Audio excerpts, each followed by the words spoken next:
Echo and HarperAudio present The Essential T.S. Eliot by T.S. Eliot, selected and with an introduction by Vijay Seshadri. Read by Vijay Seshadri, T.S. Eliot, Daniel Halpern, Meghan O'Rourke, Natalie Diaz, Frank Bidart, Joy Harjo, Rosanna Warren, Emily Jungmin Yoon, Willem Dafoe, Tracy K. Smith, Nicole Sealey, Jorie Graham, Kevin Young, Louise Glück, Eileen Myles, Carol Muske-Dukes, Natasha Trethewey, Campbell McGrath, Robert Hass, and Monica Youn. This is Daniel Halpern, President and Publisher of Echo.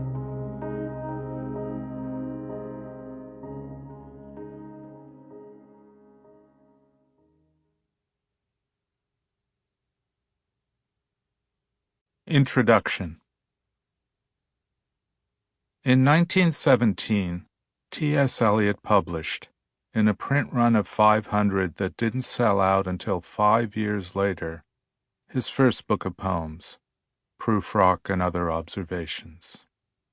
As with a lot of first books by young poets, the publication of Prufrock had a little of a maid-in-the-hood, let's-put-on-a-show quality to it. The book wasn't actually a book, but a pamphlet, and the publishing house wasn't actually a publishing house, but a London periodical, The Egoist.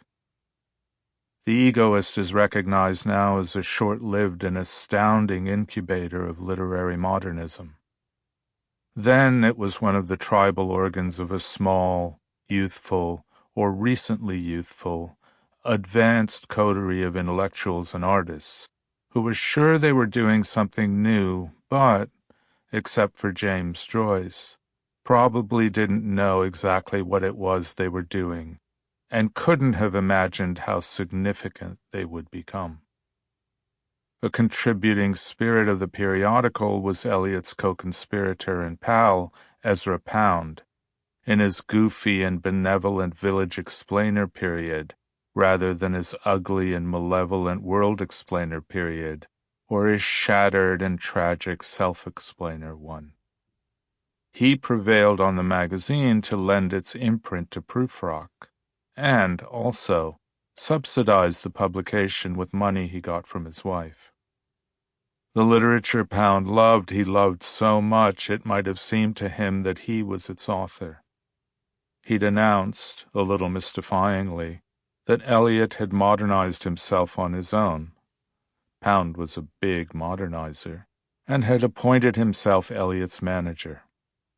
Eliot, with his customary passivity, which was also cagey, Pound nicknamed him Possum, seemed fine with letting Ezra think he was Ezra's invention.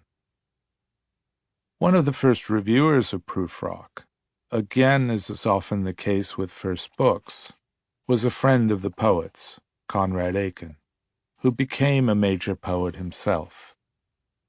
The Eliot biographer Peter Ackroyd says that Aiken knew what Eliot was up to better than Pound did.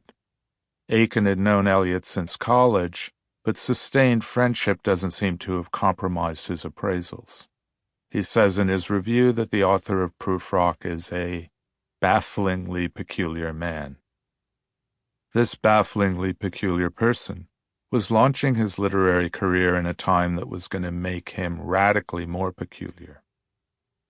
Though not more baffling, which word implies a problem still looking for its solution, and a perplexity that might eventually be resolved, but instead, enigmatic, which word implies something active and energetic, and a mystery that we can't pluck the heart out of. The Eliot who could be called baffling was Eliot circa 1914, the writer of the Prufrock poems, which were written before the war and peopled by Bostonians. He was like a character in a Henry James story, with a foot in America, a foot in Europe, and a hypertrophied brain living somewhere unmappable. He was, almost comically, a revised New Century version of James's Gilded Age, poor, sense. Sample complete. Ready to continue?